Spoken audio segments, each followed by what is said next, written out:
Olá, boa noite. O São Paulo tá com tudo e não tá prosa. Deu uma folgada na liderança do Campeonato Brasileiro.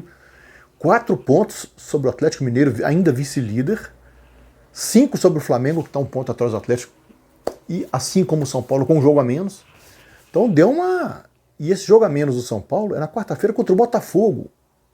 O Botafogo é o antepenúltimo colocado. Se o penúltimo colocado. Se o São Paulo vencer, como se espera, e o jogo é no Morumbi, ele vai colocar 7 pontos de vantagem sobre o vice-líder, ainda o Atlético. 7 pontos. Nessa altura do campeonato, faltando 14, não é uma pontuação pouca não. Porque o São Paulo, ele colocou 4 pontos, igualou o Atlético no número de vitórias, o que é impressionante, ainda tem um jogo a menos. Está 4 pontos à frente, com o mesmo número de vitórias e um jogo a menos. Então o São Paulo está muito bem na parada. Eu vou ler para vocês rapidamente os resultados da rodada aí a gente disseca os 3 jogos dessa tarde aí, né? Dessa tarde e noite. A 24ª rodada. Fortaleza 0, Corinthians 0, quarta-feira, né? Sábado, Botafogo 0, Flamengo 1, Santos 2, Palmeiras 2, Fluminense 3, Atlético Paranaense 1, Bahia 0, Ceará 2, Coritiba 0, Bragantino 0. Domingo, São Paulo 1, Sport 0. Grêmio 4, Vasco 0. Atlético Mineiro 2, Internacional 2. O São Paulo fez a parte dele. Não fez uma grande partida, não foi intenso como em outros jogos. Teve uma certa dificuldade no placar para vencer o Sport, embora ele tenha tido domínio absoluto do jogo.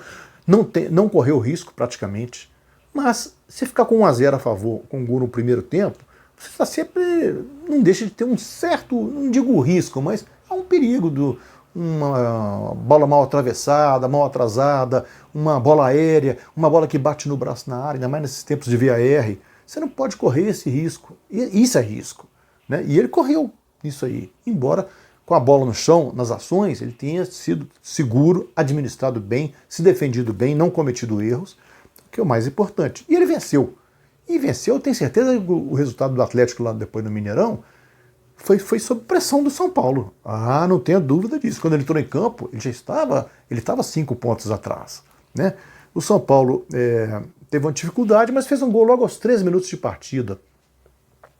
O Luciano, o Daniel Alves bateu um escanteio da esquerda, e em vez dele bater na área, ele bateu saindo da área, onde estava o Luciano, perto da risca dentro de área, ele emendou de canhota, ele bate muito bem na bola, fez um gol, uma jogada ensaiada. Você vê que é uma jogada ensaiada, que o Daniel Alves iludiu toda a marcação que esperava a bola pingada na área, ele não pingou, ele bateu largo. É muito raro um escanteio batido dessa maneira. Luciano, com rara felicidade, fez mais um gol, está muito bem o Luciano, única contratação do Fernando Diniz. E o São Paulo, você vê que é um time bem treinado. E quando há confiança, o que é simplesmente treinado passa a ser bem treinado, né? E não é o primeiro jogo que o São Paulo faz um gol que a gente vê que é fruto de treinamento, de insistência, de ensaio. Então o São Paulo está nesse momento. É o time agora a ser batido mesmo, né? E ele administrou o jogo, principalmente no segundo tempo. Teve uma grande chance com o Luciano batendo por cima, perto da pequena área. A bola sobrou, ele bateu uma bomba por cima. O São Paulo criou as chances que o Sport não criou. O Sport é o último antes da zona de rebaixamento, está em dificuldade, está brigando com o Vasco ali. Vai ser a briga entre os dois. Um dos dois aí está correndo muito perigo de cair, né? E o São Paulo folgando, fez a parte dele, foi descansar, assistir em casa o jogo da concorrência. E a concorrência facilitou. Diante de um time que não vence há 7 rodadas, que era líder quando começou a série, o Internacional, o Atlético tinha que ter ganho o jogo, né? Jogando no Mineirão, ele que é um time que menos empata no Brasileiro, tinha 3 empates somente, e desses 3, agora são 4, 3 no Mineirão. Isso está custando caro ao Atlético. Ele já não é o time vertiginoso do primeiro turno. Tudo bem que tem, não é desculpa, houve uma causa, um surto de Covid-19 no elenco, atingiu a comissão técnica, o Atlético sentiu isso, como outros times sentiram de outras formas. Isso abateu demais porque o Atlético joga com muita intensidade. A intensidade do time do Galo foi muito atingida por isso, porque os jogadores não voltam inteiramente, voltam ainda carecendo de certo preparo físico, certo ritmo. Então isso caiu, isso está custando caro. Ele fez aquele goleado sobre o Flamengo de 4-0 na abertura do retorno, depois começou a cair de rendimento. E cai na hora errada, porque o São Paulo está subindo, há outros times subindo ainda. O Flamengo, mesmo com tudo que acontece lá no Flamengo, ele está grudado e com um jogo a menos. Né? O Flamengo tem um ponto atrás do Atlético e um jogo a menos. E uma vitória a menos. Então, o Flamengo pagando esse jogo dele, ele pode passar o Atlético também. Por que não? Né? E o Atlético correndo risco. Foi para cima, abriu a defesa. O Inter com time misto, porque joga com Boca no meio da semana pela Libertadores. Um time misto, com alguns titulares poupados. O Abel nem estava dirigindo o time, era o Leomir que estava dirigindo o time no campo, no banco, auxiliar. Aos 8 minutos o Inter saiu na frente com o Yuri Alberto de cabeça. Ele é um jogador muito perigoso nesse tipo de lance. O Inter cruza muito bem a bola, né? Marcos Guilherme cruzou a bola e o Yuri Alberto fez 1-0. Mas o Atlético teve uma sorte ali, a felicidade de empatar logo aos 10 minutos, 2 minutos depois. O Hever, a bola sobrou pela direita, ele estava em posição de impedimento, mas quem tocou a bola que foi para o pé dele foi o Musto, do Inter. O Hever atravessou a bola e o Musto, o próprio Musto, desviou para dentro do gol, um gol contra, empatando o jogo para o Atlético. Aos 11 minutos do segundo tempo, o Atlético pressionou, mas nem tanto não, porque o Inter conseguiu administrar, marcou muito bem. Aos 11 minutos do segundo tempo, o Sacha cabeceou uma bola para fora, uma bola muito bem ajeitada pelo Johan, ele tirou do goleiro, cabeceou para fora. Mas aos 15 minutos, o Keno, sua única boa jogada mesmo na partida, cortou para dentro, aquela jogada característica dele, da esquerda para dentro, cruzou de direita em curva, o Johan por trás da zaga fez de cabeça a virada do Atlético. Aos 15, parecia que o Atlético ia vencer, ia continuar ali com aquela distância do São Paulo de 2 pontos ali, estava tudo levando a crer.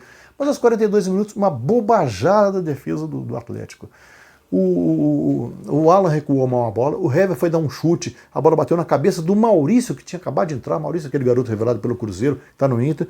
A bola bateu na cabeça do Maurício e serviu o Peglov, que também tinha acabado de entrar, o outro garoto, por trás do Hever. O Peglov escapou pela meia direita e colocou na saída do Everson. 2-2, Atlético e Inter. O Inter teve a última bola do jogo, uma falta cobrada pelo Peglov perto da meia-lua. Por pouco o Inter não vira ali.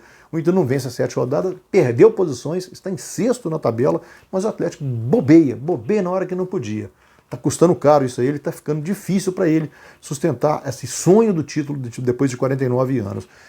E o Inter se empatou, que foi um resultado bom na circunstância.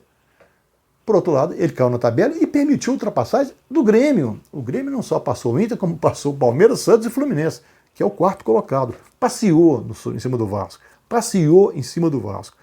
O Diego Souza, 2 gols, aos 41 do primeiro tempo, de cabeça, até custou demais o gol. Tinha tido um gol anulado, né?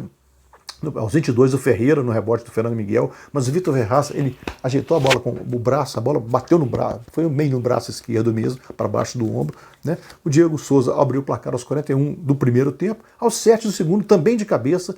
No primeiro gol, um cruzamento da esquerda, no segundo, um cruzamento da direita. Ele saltou mais que a zaga, 2-0, 2 gols dele. E 2 minutos depois do segundo gol, aos 9, uma jogada de combinação do Grêmio, recuaram a bola para o Pinares, o chileno, e bateu de canhota no ângulo, bonito, 3-0. Aos 33, o PP carimbou o travessão, aí depois foi substituído, o Renato deu uma gozação nele ali, quer que eu te mostre meu DVD? Mostrou o Renato fazendo isso aí. Aos 45, o Lucas Silva acertou a trave, e aos 46, o Lucas Silva sofreu pênalti do Miranda. O próprio volante, que é revelado pelo Cruzeiro, teve no Real Madrid, teve na França, teve, né, em Portugal, cobrou e fez seu primeiro gol com a camisa do Grêmio. Né, tem entrado bem no time do Grêmio. 4-0, o Vasco, zona de rebaixamento. O Ricardo Sapinto parece que perdeu o comando do grupo, vai ser difícil a permanência dele. Não sei se o Vasco vai se trocar agora, nem diretoria tem direito. Né? 4-0 o Grêmio, 4º colocado, pedindo passagem. O Renato mexendo muito bem no elenco, conseguindo estar vivo e bem em 3 competições. Né? Essa é a boa fase do Grêmio. É outro time que está subindo também e tem um jogo a menos. Para título, acho meio difícil, que são 7 pontos atrás do São Paulo, embora com o mesmo número de jogos, mas dá uma briga, dá uma avançada boa na tabela, aí já passou o arquirrival. E eu estou pondo a classificação para vocês aí na tela, só para acompanhar, né? Só para vocês verem como é que está agora. São Paulo, 47 pontos, Atlético Mineiro, 43, Flamengo, 42. O Grêmio tem 40. O Fluminense tem 39 em 5º. Boa também para a presença do tricolor ali. O Internacional, 6º lugar, com 38. Ele ganha no saldo de gols. Um gol a mais do que o Palmeiras. Né? E 3 a mais do que o Santos, que também está na mesma pontuação. Aí dá um salto a tabela. O Ceará vem com 32. O Fortaleza com 29, mas tem um jogo a menos aí do que o Ceará. O Corinthians também com 29, também um jogo a menos. O Atlético Paranaense com 28, assim como o Bahia e o Bragantino. O Atlético Paranaense 28, Bahia 28, Bragantino 28. O Atlético Goianiense também tem 28. Olha que tanto de time. Aí vem a zona de rebaixamento, a briga ali. O Sport 25, ainda escapando. Vasco 24 e 3 condenados aí, que eu acho que não escapa mais não. Entre Sport e Vasco estaria essa última vaga aí. Coritiba 20, Botafogo 20, com um jogo a menos, mas é São Paulo, quarta-feira.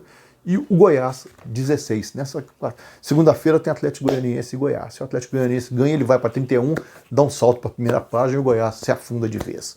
É isso aí, meus amigos. Fique com a gente. Aquele abraço.